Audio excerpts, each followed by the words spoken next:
আসসালামু আলাইকুম ওয়ারাহমতুল্লাহ। প্রিয় দর্শকবৃন্দ, স্বাগতম আপনাদের ইচ্ছে খুরি চ্যানেলে। আজকের ভিডিওতে আমরা আলোচনা করব একজন মহান নবীর জীবনী, হজরত ইউনুস আলাইহিসসালামের জীবন কাহিনী। চলুন শুরু করি। হজরত ইউনুস আলাইহিসসালাম ছিলেন নিনেবাহ নগরের মানুষের জন্য প্রেরিত নবী। তার জাতি মূর্তি পূজা ও অন্যায়ের মধ্যে ডুবেছিল। তিনি আল্লাহর ইবাদতের দিকে ডাকলেন, কিন্তু তারা কথা শুনল না।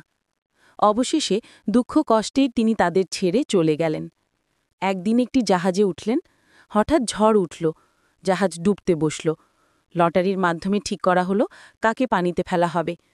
একাধিকবার নাম উঠল ইউনুস আলাইহিসসালামেরই। তিনি সাগরে ঝাঁপ দিলেন। আল্লাহর হুকুমে এক বিশাল মাছ তাকে গিলে ফেলল। মাছের অন্ধকার পেটে তিনি বললেন, লা ইলাহা ইল্লা আনতা সুবহানাকা ইন্নী কুনতু মিনাজ জালিমিন। হে আল্লাহ, আপনার ছাড়া কোনো উপাস্য নেই, আপনি পবিত্র, আমি জালেমদের অন্তর্ভুক্ত। আল্লাহ তার দোয়া কবুল করলেন। মাছ তাকে নিরাপদে তীরে ফেলে দিল। আল্লাহর রহমতে তিনি সুস্থ হলেন এবং আবার নিজের জাতির কাছে ফিরে গেলেন। এদিকে তার জাতি তওবা করে আল্লাহর দিকে ফিরে গিয়েছিল। আল্লাহ তাদের ক্ষমা করলেন। ১. আল্লাহর অনুমতি ছাড়া কোনো সিদ্ধান্ত নেওয়া উচিত নয়। ২. বিপদে ধৈর্য ধরে আল্লাহর দিকে ফিরে আসাই মুক্তির পথ। ২.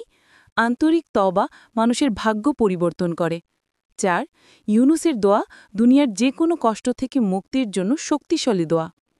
প্রিয় দর্শকবৃন্দ, হজরত ইউনুস আলাইহিসসালামের কাহিনী আমাদের শেখায় আল্লাহর রহমত কখনো ফুরিয়ে যায় না। আল্লাহর কাছে আন্তরিকভাবে ফিরে আসলেই মুক্তি মেলে। ভিডিওটি ভালো লাগলে লাইক দিন।